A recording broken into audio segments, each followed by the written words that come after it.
ایک عورت اپنے چھوٹے بچے کو اپنے خاندان کی تصویریں دکھا رہی تھی۔ بچے نے ایک تصویر میں امی کے ساتھ ایک خوبصورت جوان مرد کو کھڑے دیکھ کر پوچھا، امی یہ آپ کے ساتھ کون کھڑا ہے؟ عورت بولی، بیٹے یہ تمہارے ابو ہیں۔ بچے نے حیرانی سے پوچھا، تو پھر وہ کالا گنجا اور موٹا آدمی کون ہے جو ہمارے گھر میں ہمارے ساتھ رہ رہا ہے؟ دو آدمی ریل کے ڈبے میں آمنے سامنے بیٹھے ہوئے تھے۔ کچھ دیر بعد ان میں سے ایک بولا، معاف کیجیے گا میں کچھ اونچا سنتا ہوں، لیکن آج تو ایسا معلوم ہو رہا ہے جیسے میں بالکل ہی بہرا ہو گیا ہوں۔ آپ اتنی دیر سے باتیں کر رہے ہیں اور مجھے کچھ سنائی نہیں دے رہا۔ دوسرے شخص نے جواب دیا، جناب میں باتیں نہیں کر رہا بلکہ چنگم چبا رہا ہوں۔ فقیر نے راہگیر کے کندھے پر زور سے ہاتھ مارا اور گرجدار آواز میں بولا، نکال اللہ کے نام پر 1 روپیہ۔ راہگیر نے ڈر کر روپیہ دے دیا۔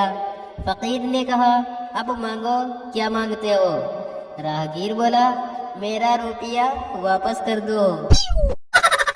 ٹریفک کے ایک سپاہی نے ایک کار کو اشارے سے روک کر ڈرائیور سے اس کا لائسنس طلب کیا۔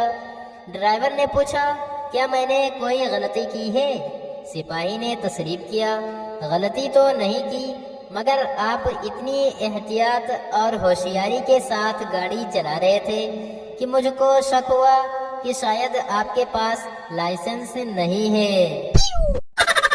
مرزا اسد اللہ غالب رمضان کے دنوں میں اپنے دوست نواب حسین مرزا کے ہاں گئے اور ان سے پان کی فرمائش کی۔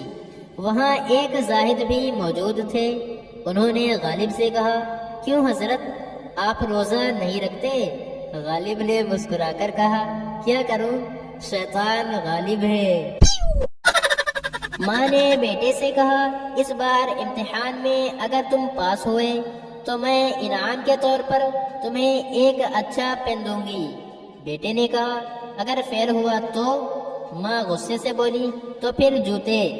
بیٹا خوشی سے بولا، تو پھر میں فیل ہوں گا کیونکہ میرے جوتے پھٹے ہوئے ہیں۔ ایک صاحب کو رات بھر دوستوں کی محفل میں تاش کھیلنے کی عادت تھی۔ ایک دن حسب معمول وہ رات بھر دوستوں کے ساتھ تاش کھیلنے کے بعد صبح 4 بجے گھر آئے تو بیوی جلی بھنی بیٹھی تھی۔ بیوی نے میاں کو دیکھ کر کہا، تمہیں سوائے تاش کھیلنے کے کوئی اور کام ہی نہیں ہے، ساری رات باہر دوستوں میں گزار دیتے ہو۔ میاں چپ چاپ سب سنتے رہے۔ آخر بیوی بولی، ارے تم بھی کچھ بولو، آخر تم ساری رات کے بعد صبح 4 بجے کیا کرنے آئے ہو؟ میاں نے بڑی سادگی سے جواب دیا، ناشتہ کرنے۔ مالکہ نے نوکرانی سے کہا، میں بہت کم الفاظ استعمال کرتی ہوں، اس لیے جب میں تمہیں اشارہ کروں تو سمجھ لینا کہ میں تمہیں بلا رہی ہوں۔ نوکرانی نے کہا، کمال ہے بی بی جی، کچھ ایسی عادت میری بھی ہے، اس لیے جب میں سر ہلا دوں تو سمجھ لیجئے گا کہ میں نہیں آ سکتی۔